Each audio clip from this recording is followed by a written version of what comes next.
The stars had never seemed so cold to Captain Sarah Chen as they did now. Staring out from the observation deck of the UHN's olive branch, while the rejection letter glowed on her datapad, she read it again, though the words were already burned into her. Memory, the Galactic Concordata.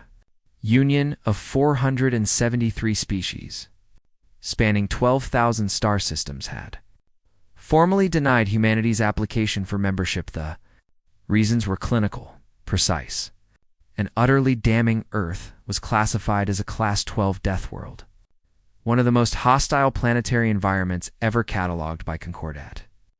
Xenobiologist gravity alone would crush most species within hours. The atmospheric oxygen levels were toxic to 2/3 of known sapient life. The planet teemed with megafauna that hunted in packs, microorganisms that could kill in days, and weather patterns that regularly devastated entire regions. Humans had not merely survived this nightmare world, they had conquered it, thrived on it, built civilizations across every continent and climate zone to the Concordat. This made humanity terrifying. The Supreme Council's report pulled no punches in its assessment. Humans possessed ridiculous physical capabilities compared to most galactic species.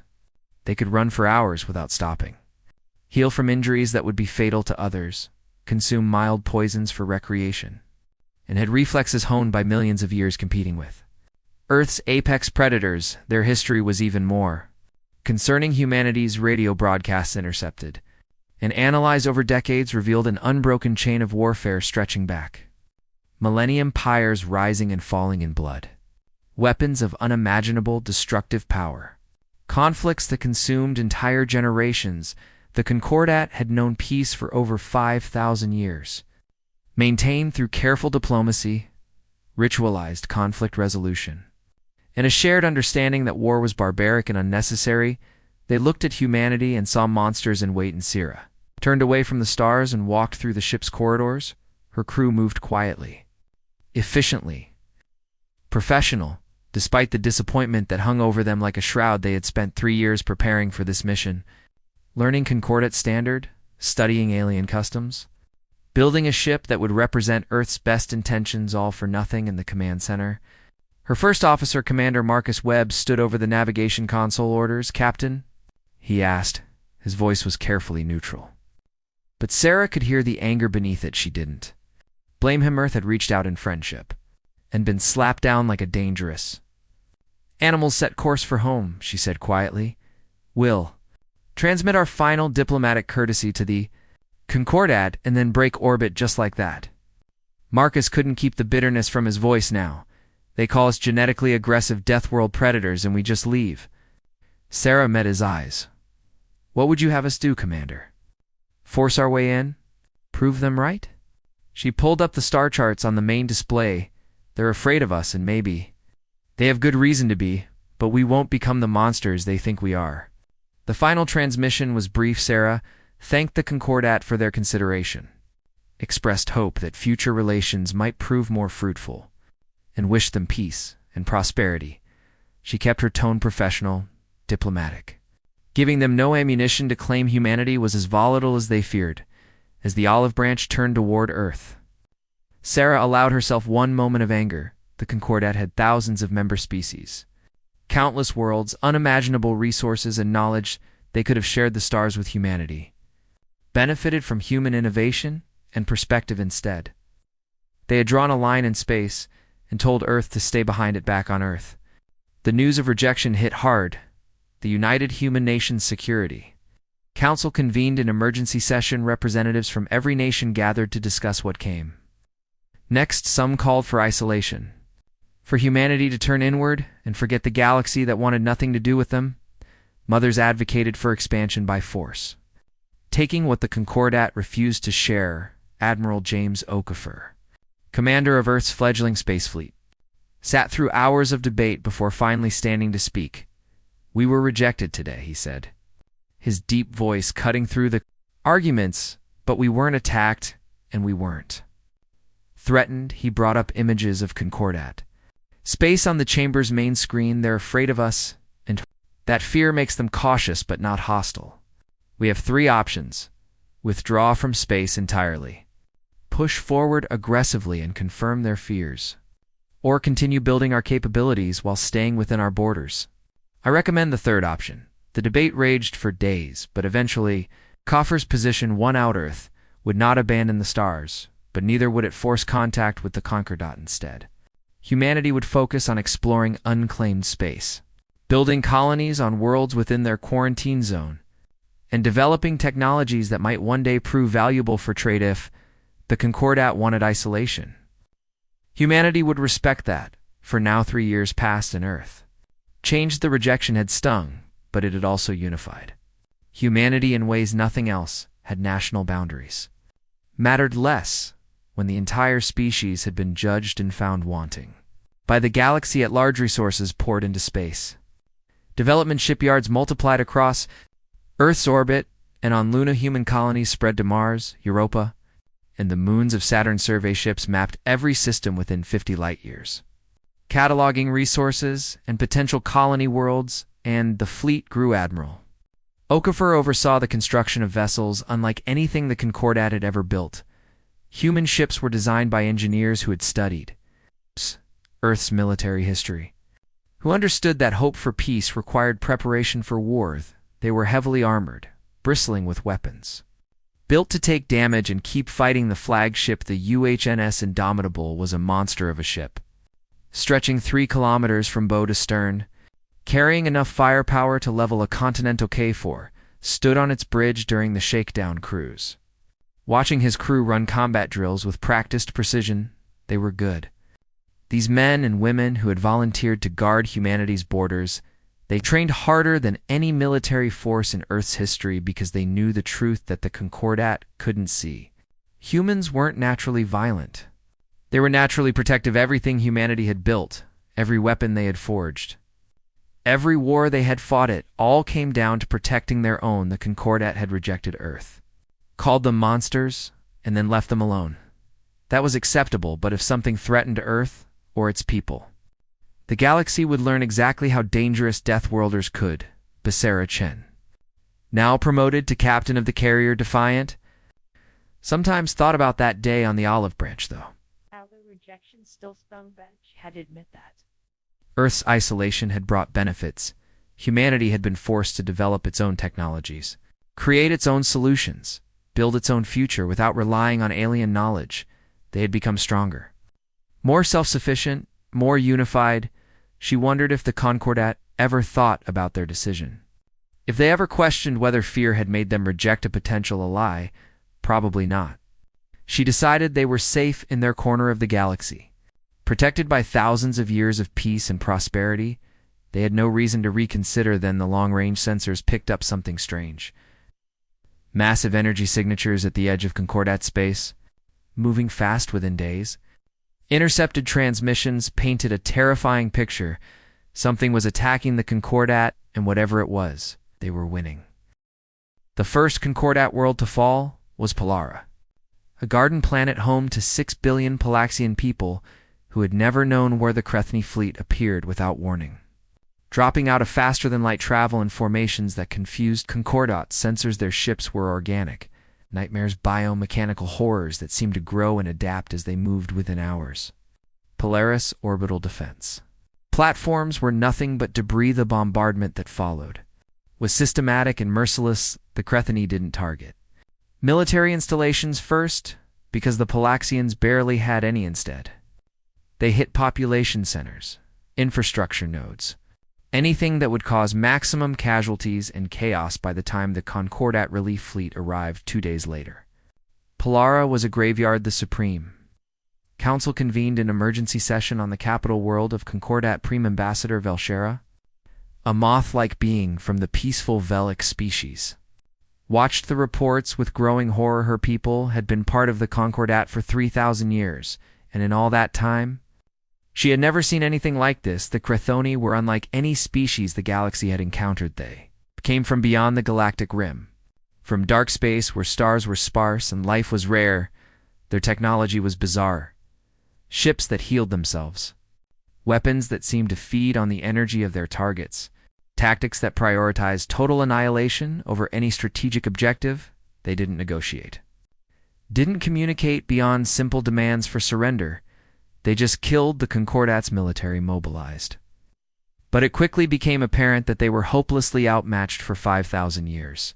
Concordat warfare had been ritualized combat between professional fleets following strict rules of engagement. Battles were fought to disable ships, not destroy them. Casualties were minimized whenever possible. Conflicts ended when one side conceded defeat. The Concordat fleet was designed for this kind of warfare, elegant vessels with precise weapons, crewed by officers trained in tactical theory and diplomatic protocol against the Crethany swarm. They might as well have been throwing rocks. Admiral Kithra of the Concordat defense fleet watched his forces get torn apart at the Battle of Nexus Point. His ships were faster, more maneuverable, or technologically sophisticated than the biomechanical monstrosities the Crethany fielded. None of it mattered. The Crethany attacked in overwhelming numbers, caring nothing for their own losses. For every Crethany ship destroyed, two more seemed to take its place. They surrounded Concordat vessels and tore them apart with organic claws and acid sprays.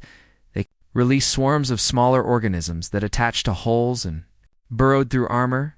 They learned from every engagement, adapting their tactics and biology to counter Concordat strategies within 3 weeks. 17. Concordat worlds had fallen. The death toll was approaching 50 billion. In climbing species that had lived in peace for millennia were being systematically exterminated. Refugees flooded the core worlds. Overwhelming infrastructure and resources. Panic spread through Concordat space like wildfire. Vesher found herself assigned to a desperate task, composing pleas for help to be broadcast across the galaxy. The Concordat reached out to every species they had diplomatic relations with, begging for military assistance. Most were already fighting their own battles against Crethany incursion. Some had already fallen in a moment of desperation. She even prepared a transmission to be sent toward the human quarantine zone. It felt like bitter irony 3 years ago. The Concordat had rejected humanity as too dangerous, too violent, too warlike. Now they were begging those same monsters for help. The Supreme Council debated for hours before finally authorizing the transmission. They probably won't respond. Council leader Dexner said, his multiple eye stalks drooping with exhaustion, we rejected them, and humans have long memories according to our cultural studies. But we must try everything. Velshara sent the message herself. Composing it carefully to be respectful despite the circumstances, she explained the threat, the casualties, the desperation. She didn't explicitly apologize for the rejection. The council wouldn't allow that, but she tried to make clear that the Concordat recognized they had no right to ask for help. She expected silence, and for days that's what she got. Meanwhile, the war worsened. The Crethony pushed deeper into Concordat territory, following a strategy that became clear only in hindsight. They were driving toward the core worlds where population density was highest. Every battle was a massacre. Concordat forces tried everything: new weapons, desperate tactics, suicide runs that would have been unthinkable before the war. Nothing worked. The Crethony were too numerous, too adaptable, too utterly committed to destruction on Earth. Fleet Admiral James Okafor stood in the command center of Earth Defense Headquarters, watching the intercepted Concordat transmissions with his senior staff. The images were horrific: cities burning, fleets dying in the void. They rejected us, Captain Sarah Chen said quietly. She had been called back to Earth for this meeting, along with every other senior officer in the human fleet. Called us monsters and locked us out. They did. Okafor agreed, and now they're dying. The room fell silent. Everyone present knew what was being discussed without it being said aloud. Should humanity help the Concordat, or let them reap what they had sown? The Crethony won't stop at Concordat borders, Commander Marcus Webb finally said. If they finish with the Concordat, they'll come for us next, probably sooner, added Dr. Lisa Park, head of xenobiology research. From what we've seen in the data, the Crethony are consuming resources from conquered worlds. They're not just destroying the Concordat, they're feeding on it. Growing stronger, Okafor pulled up a tactical map of the galaxy. The Crethony-controlled space was spreading like a cancer, expanding in all directions. Earth's quarantine zone was relatively isolated from the current fighting. But that would change if the Concordat fell. We need to vote, he said, Full transparency, do we intervene? Or do we stay in our borders and prepare for eventual Crethony contact? The debate was fierce, but surprisingly brief. Some argued for staying out of it, for letting the Concordat face the consequences of their fear and prejudice. Others pointed out that humanity had always defended the defenseless, that letting billions die when Earth could help would make humanity the monsters the Concordat feared. In the end, the vote was unanimous. Humanity would intervene not. For the Concordat's sake, they had made their position clear. But because it was the right thing to do, and because the Crethony threat needed to be stopped before it grew worse, all right, Okafor said. Pulling up fleet deployment schedules, we go in fast, and we go in hard. The Concordat is making a stand at the Helios Gate TIs, a strategic choke point protecting their core worlds if it falls. They're finished. He looked around the room at faces both young and old. Human officers who had trained for a war they hoped would never come. We're going to save people who hate us, who fear us, who would probably reject our help if they weren't. Desperate, we're going to do it anyway because that's what humans do, Sarah Chen felt. Something stir in her chest, pride mixed with determination. The Concordat had called humanity Deathworld predators, and they were about to prove it, but not in the way the aliens feared. Humanity wasn't going to prey on the weak. They were going to hunt the hunters. The orders went out. Across Earth's fleet, all ships were to rendezvous at Rally Point. Omega, the entire elite forces fleet, every carrier, battleship, cruiser, and support vessel humanity had built would deploy together. It was the largest military operation in human history on the Indomitable's bridge. Okafor watched his fleet assemble through the view screen, hundreds of ships, each one a masterpiece of human engineering and determination. Weren't beautiful like Concordat vessels with their elegant curves and artistic hull designs. Human ships were brutal, functional, designed by a species that knew war's true face. They were weapons built to protect, shields forged to defend, and they were about to show the galaxy what Deathworlders could do when they chose violence, not for conquest, but for salvation. Ambassador Velshara stood on the bridge of the Concordat flagship Eternal Harmony and watched her people die. Battle of Helios Gate had been raging for 6 hours, and the outcome was no longer in doubt. The Crethony had brought 5 fleets against the Concordat's desperate last stand, over 3,000 biomechanical nightmares. Against 600 Concordat vessels, the mathematics were simple and brutal. Every minute brought new explosions as another Concordat ship succumbed to the swarm. Velshara S. Antenna trembled as she watched the tactical display. Icons enemy. Ships outnumbered. Blue friendly markers 5-1, and the ratio was getting worse. Ambassador, you should evacuate, Admiral Kethra said from his command station. His eye stalks were focused on the battle, but one swiveled to regard her. We've prepared a courier ship for you, and the other civilians know, Velshara said quietly. She had spent her entire career as a diplomat, resolving conflicts through words and patience. Now words meant nothing, and patience had run out. If this was the end, she would face it with her people on the view screen. Another Concordat cruiser, the Morning Light, died in a cascade of explosions. As Crethony organisms burrowed through its hull, Velshara had visited that ship 2 years ago, had shared traditional foods with its crew. Now they were gone. She turned away from the screen and pulled out her personal datapad, intending to record a final message to her hatchlings back on the homeworld. They needed to know she loved them, that she was proud of them, that they should live well, even though she would not see them grow. Her fingers had just touched the interface when the sensor officer's voice cut through the bridge. Admiral, multiple jump signatures detected at coordinates 7-7 Alpha. Eye stalks all swiveled to the tactical display. Crethony reinforcements. A negative. Sir, the officer's voice was confused. These signatures are different, much larger, and the formation is... The officer never finished the sentence, because that's when the human fleet arrived. They dropped out of faster-than-light travel in a formation the Concordat had never seen.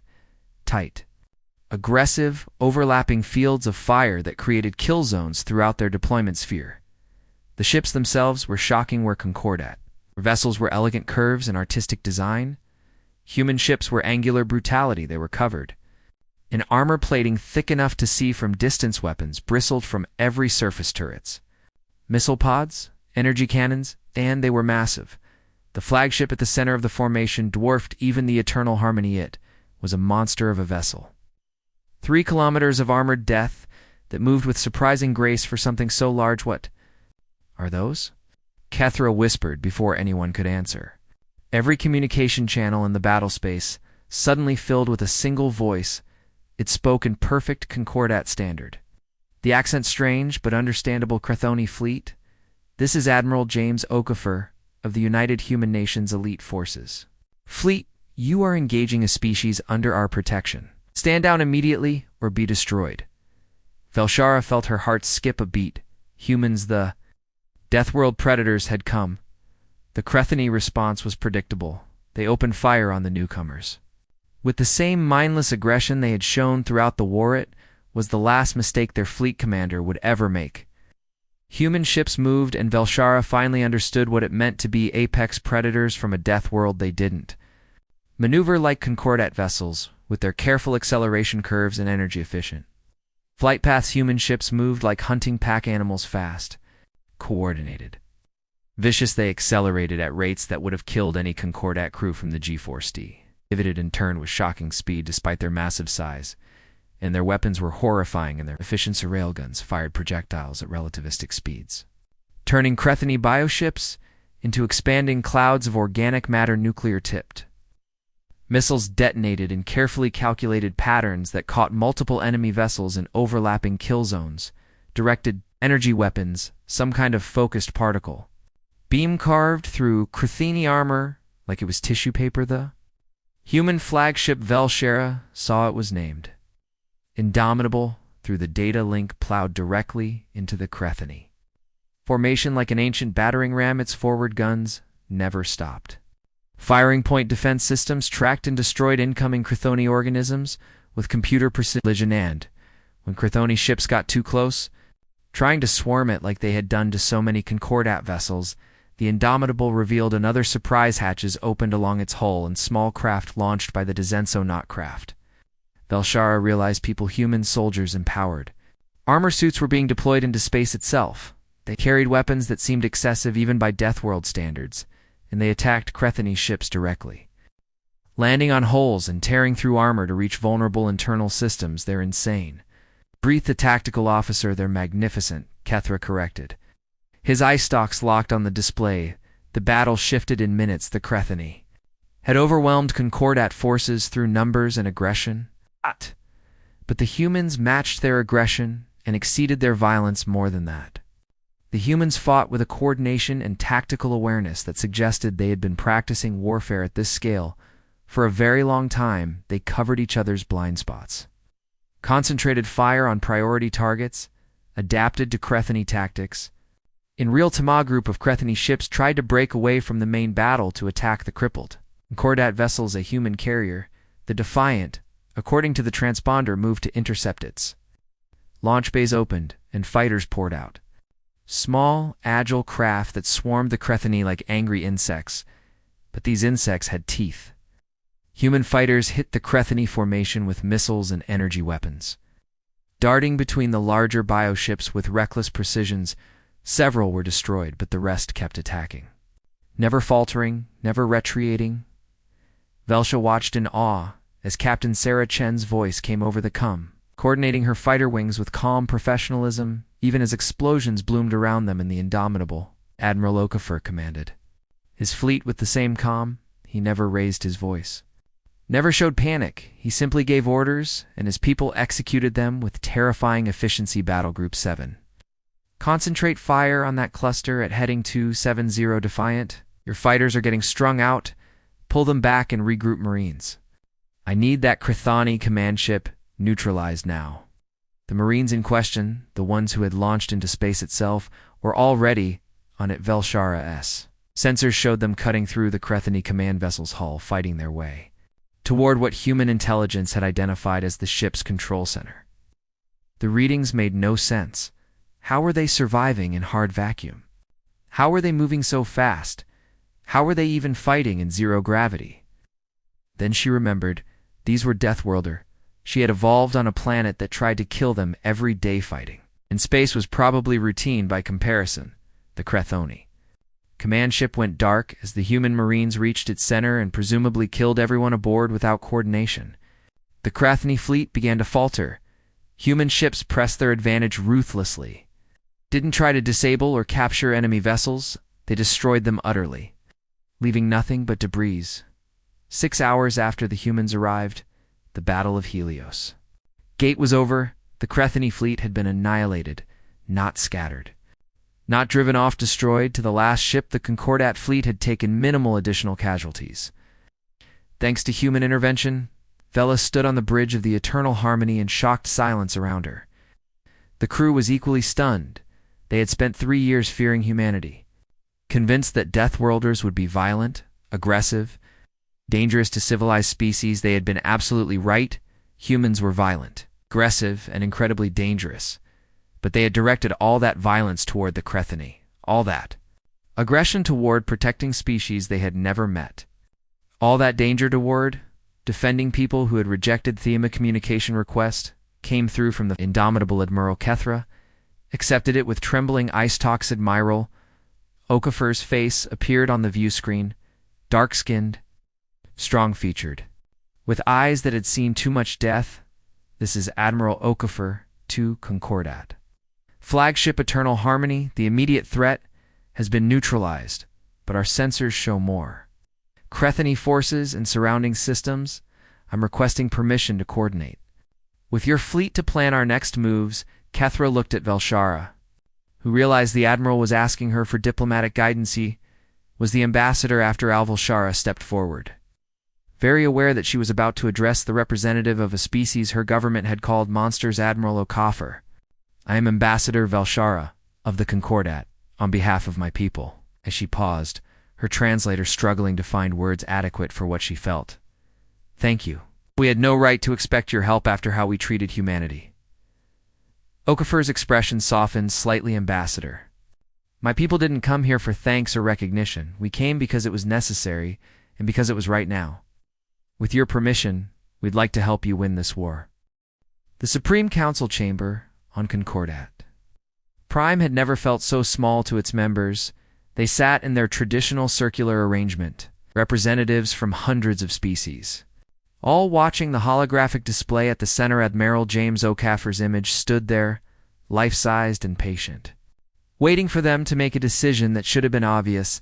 Let me make sure I understand correctly, Council Leader Thexner said, his eye stalks quivering with what might have been embarrassment. You're offering to commit your entire military fleet to liberating Concordat worlds from the Crethoni, and in exchange, you want only membership in the Concordat with full rights and privileges. That's correct, Okafor replied. No territory, no tribute. No preferential treatment, just a seat at the table as equals. The council members looked at each other 3 years ago. They had debated for weeks before, rejecting humanity's membership application. Humans had saved them from annihilation and were asking for the same thing.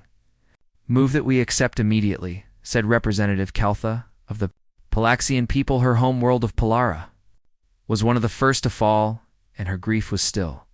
Raw humanity has proven they are not the monsters we feared. They are the monsters we needed.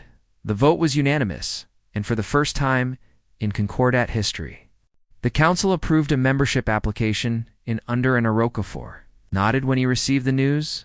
Then let's get to work. The counteroffensive began within Okafor's strategy was simple.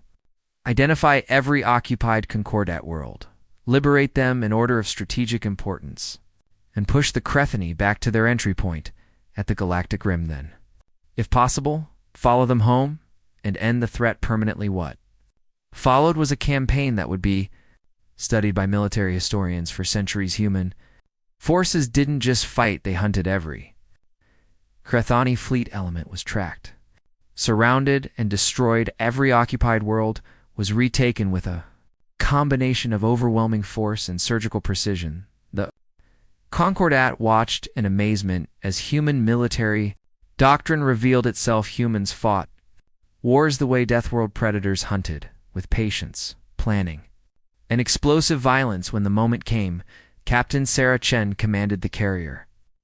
defiant during the liberation of the Sara Prime. A wealthy core world that had fallen early in the War of the Crethani had fortified it heavily, turning the planet's orbital stations into weapons platforms, and seeding the surface with biomechanical defense structures. The Concordat fleet had attempted to retake it twice and failed both times. With massive casualties, Chun approached it differently. Spent 3 days studying the Crethani defenses, sending reconnaissance drones to map every weapon emplacement, every ship patrol pattern, every weakness in their coverage. Then she struck at midnight local time. When Crethoni activity patterns showed the lowest alertness, her fighters went in first, hitting the orbital platforms with precision strikes that knocked out communications and sensors. Behind them came the bombers, larger craft carrying weapons specifically designed to destroy fortifications. Behind them came the Marines, human soldiers in there. Powered armor dropped from orbit in individual pods. Scattering across the Sara Prime's surface like deadly rain, they hit the ground running.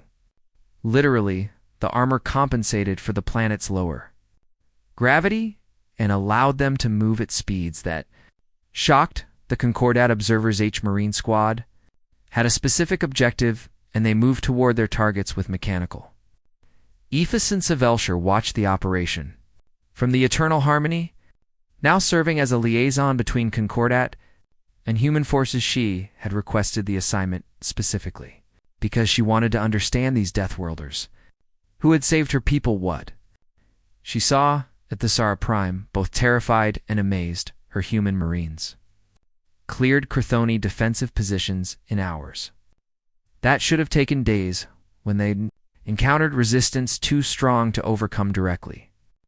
They called in air support human dropships that appeared within minutes to deliver devastating fire when Crethoni bioweapons were deployed.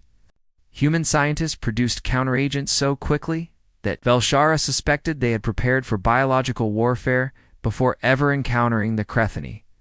"How are you doing this?" she asked Chen during a tactical briefing. "Your people adapt so quickly to every situation." Chen smiled. A human expression Velshara had learned to recognize. "Ambassador, humans have been fighting wars for our entire history.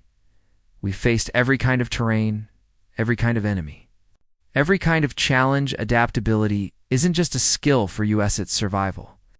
The liberation of the Sara Prime took for days. When it was over, the Crethani presence had been completely eliminated, and Concordat authorities were returning to restore order. The human casualties were remarkably light. 73 dead. 200 wounded. Concordat forces fighting alongside them had lost even fewer, protected by human tactics and firepower. But it wasn't just human military prowess that impressed. Velshare was what happened after the fighting. Stopped human medics treated Concordat wounded with the same urgency as their own human engineers helped repair damaged infrastructure. Human supply ships brought food and medicine for Thessaran refugees. One evening, Velshara walked through a temporary refugee camp that human forces had established. She saw human soldiers sharing rations with Thessaran children, playing simple games to help them forget the horrors they had witnessed. She saw human doctors working 20-hour shifts to treat casualties from both sides. She saw Commander Marcus Webb, Chen's first officer, sitting with an elderly Vesserand who had lost everything, just listening as the old being talked about better days. "Your people confuse me," Velshara admitted to Chen later. "You fight with such violence, such aggression, but then you show such compassion." Chen looked thoughtful. "Those two things aren't opposites. Ambassador, humans fight hard precisely because we care deeply. Every Thessaran child in that camp, every wounded Concordat soldier, every liberated world. That's why we fight. Not for glory or conquest, but to protect people who can't protect themselves." The campaign continued across Concordat. Space world after world was liberated through a combination of human military excellence and growing cooperation with Concordat. For Sisbecause something remarkable was happening. The Concordat species were learning, not just tactics and strategies.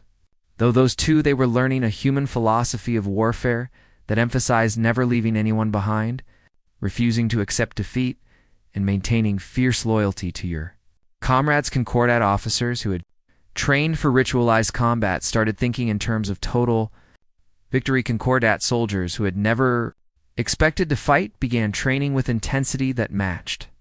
Their human allies, the change was most visible in joint. Operations at the liberation of Vexor Station. Concordat Marines fought alongside human soldiers.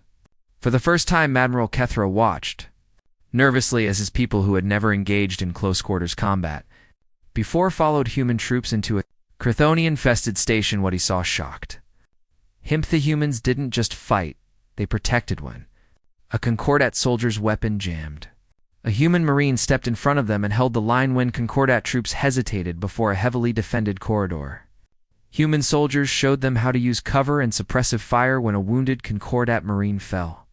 Humans carried them out, even under heavy fire. Refusing to leave anyone behind by the end of the operation, Kethra's marines were fighting with a ferocity he hadn't known they possessed, not because they had become violent, but because they had learned what humans had known all along. Sometimes the only way to protect peace was to fight for it 6 months into the counteroffensive. The tide had turned completely half of the occupied Concordat. Worlds had been Liberatecreth, forces were being pushed back system by system, and humanity's reputation had shifted dramatically where once the Concordat had feared humans as Deathworld monsters. They now saw them as Deathworld protectors. The species that had seemed too violent for civilized society had become the shield that protected civilization itself. Fokker 4 stood on the bridge of the Indomitable. Watching long-range sensors track Crethony fleet movements, they were retreating toward the Galactic Rim. Back toward wherever they had come from, but they weren't broken yet intelligence. Reports suggested the Crethony had a home world somewhere beyond Concordat space. A place where they bred and built and planned as long as that world existed. The threat would remain, Admiral, his tactical officer said. We're receiving a transmission from Concordat High Command.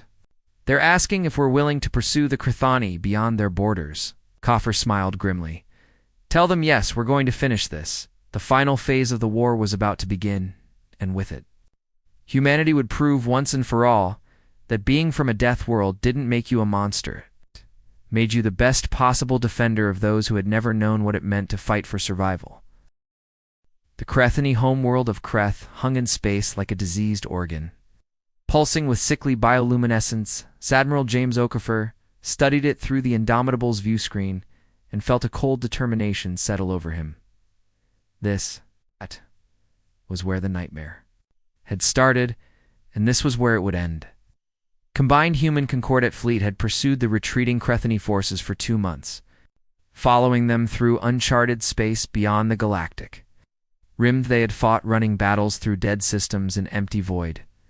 They had lost good people, both human and Concordat too, Crethony ambushes and desperate last stands, but they had never wavered. Never turned back now. They had found the Sorcekrith was surrounded by orbital breeding platforms where new Crethony bioships were being grown. Planet's surface was covered in hive structures that intelligence suggested housed the hive queens. Organisms that controlled and coordinated the entire Crethony species. Kill the queens, and the Crethony would collapse into mindless chaos. It was a simple plan. Executing it would be anything but simple. All ships report ready for assault. Captain Sarah Chen reported from the Defiant. Carrier and its escorts would provide fighter cover for the operation of K4. Nodded and opened a fleet-wide channel. All personnel. This is Admiral Okafor.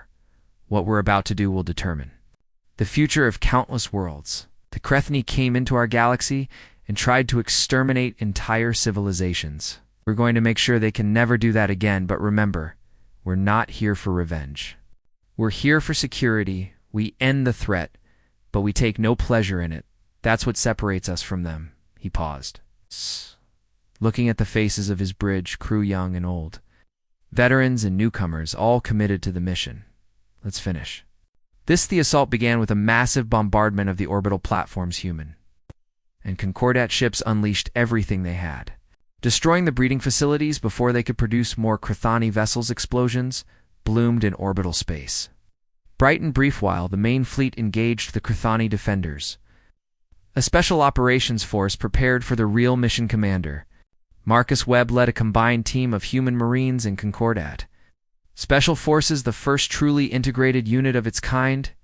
Their objective was insane: drop to Kreth's surface, fight their way into the largest hive structure, and eliminate the hive queens. You know this is suicide, right? Asked Lieutenant Zero Conquo, a human marine who had survived 6 major battles probably, Marcus admitted, checking his armors. Seals, but someone has to do it, and we're the best qualified beside him. Concordat Lieutenant Shexta, spider-like being from a species that had never produced soldiers before the war, made a gesture of agreement. Sexta had lost his entire family when the Krethonia destroyed his homeworld he had volunteered for. This mission, knowing he likely wouldn't survive the drop, was terrifying. 40 soldiers in armored pods fell through Kreth's toxic atmosphere. Dodging defensive fire from ground installations, they hit the surface hard. Right in the middle of Krethony territory, the hive structure loomed above them. A massive organic tower that pulsed with unhealthy light moved fast. Marcus commanded, every second we delay, more Krethony will respond. They fought their way inside, human and Concordat soldiers working together with practiced coordination. Human weapons proved ineffective against certain Krethony organisms. Concordat troops stepped in with their specialized equipment when Concordat soldiers faltered in the toxic environment. Human marines carried them forward. Battle inside the hive was a nightmare of close-quarters combat in near-total darkness. Biomechanical horrors attacked from every direction. The air was thick with spores and acid. Soldiers died, both human and Concordat, but the survivors pushed forward. They had tooth. A galaxy was counting on them. Ambassador Velshara watched the operation from the Eternal Harmony.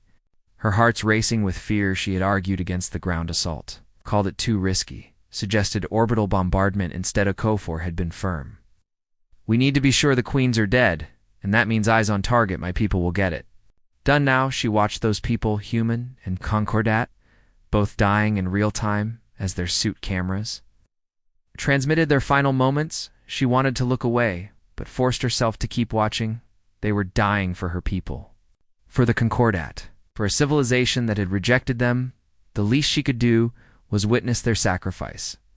Marcus and his team reached the Queen chamber after 40 minutes of brutal fighting. Only 20 of the original 40 soldiers remained. The chamber was vast, filled with massive, pulsating organisms. The hive queens that had orchestrated the invasion of Concordat space plant, the charges. Marcus ordered maximum yield, minimum timer. The team moved quickly, placing nuclear demolition charges around the chamber. The queens seemed to sense what was happening, because the hive structure around them began to convulse. Krethani warriors poured into the chamber from every entrance. We're not going to make it out, Zara said calmly, firing her weapon at the approaching swarm. Marcus knew she was right. They had known from the start this was a one-way mission. Then we hold the line until the charges detonate. Shexta moved to stand beside him, all 8 of his limbs holding weapons. It has been an honor fighting with you. Commander Webb likewise. Lieutenant, the last stand of the Special Operations Team lasted 6 minutes. They fought with everything they had, human and Concordat soldiers standing back-to-back against impossible odds when the nuclear charges detonated. They took the queens, the hive structure, and every Krethony within 5 kilometers, and they took the brave soldiers who had ensured the mission's success and the indomitable. Okafor felt the loss like a physical blow. He had known most of those soldiers personally, had attended their training, had promoted many of them, but he couldn't grieve yet because the battle wasn't over without the Queen's coordination. The Krethony forces were descending into chaos, but they were still dangerous and still numerous. All ships.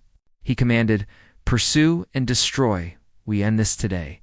The final battle lasted 6 more hours by the end. Krethony space was silent. No more bioships, no more swarms, no more threat. The war was over, 3 months later. Ambassador Velshara stood in the Great Hall of Concordat Prime, watching as Admiral Okafor accepted formal recognition on behalf of humanity. Ceremony was being broadcast across thousands of world's representatives from hundreds of species had gathered to witness. This moment Council leader Thexner spoke first, his voice carrying weight and genuine emotion. 3 years ago, we rejected humanity out of fear. We called them Deathworld predators. Unsuitable for civilized society. We were correct in recognizing their capacity for violence, but profoundly wrong about what that meant. He turned to Okafor. Humanity's strength in war came from the same source as their commitment to peace. fierce dedication to protecting those they care about. They fought not for conquest, but for defense, they showed. Us that being capable of violence and choosing to use it wisely are not contradictions, but complements. The formal induction ceremony followed. Earth was granted full membership in the Galactic Concordat with all rights, privileges, and responsibilities. Human representatives would sit on the Supreme Council. Human worlds would be protected by Concordat treaties. Human culture would be shared across the galaxy. After the ceremony, Velshara found Okafor standing alone in the ceremonial gardens. Looking up at the stars, she approached quietly, her wings rustling in the evening breeze. Admiral, he turned and smiled. Ambassador, you don't need to call me that anymore. The war is over, and I'm retiring from active duty. James is fine, she settled beside him. Following his gaze to the sky, we were fools to fear you. Okafor shook his head gently. You weren't fools, Velshara. You were right to fear what we're capable of. Every species should be aware of what humans can do when pushed.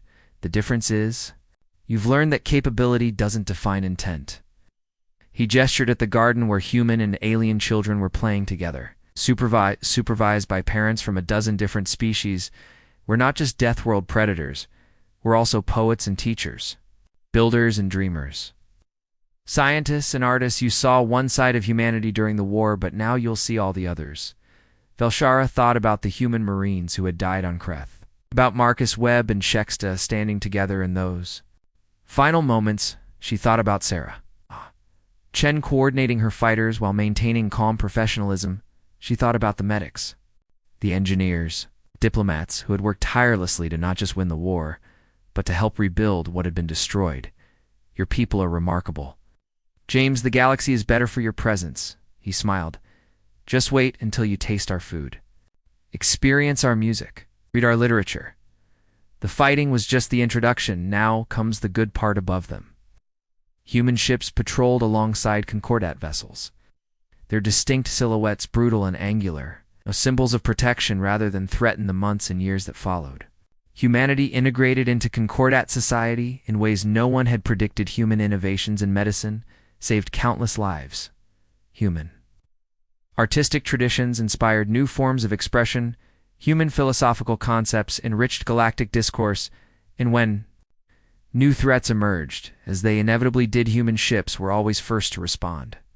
Always ready to defend their allies, the Deathworlders had found their place among the stars, not as conquerors or monsters, but as guardians and friends.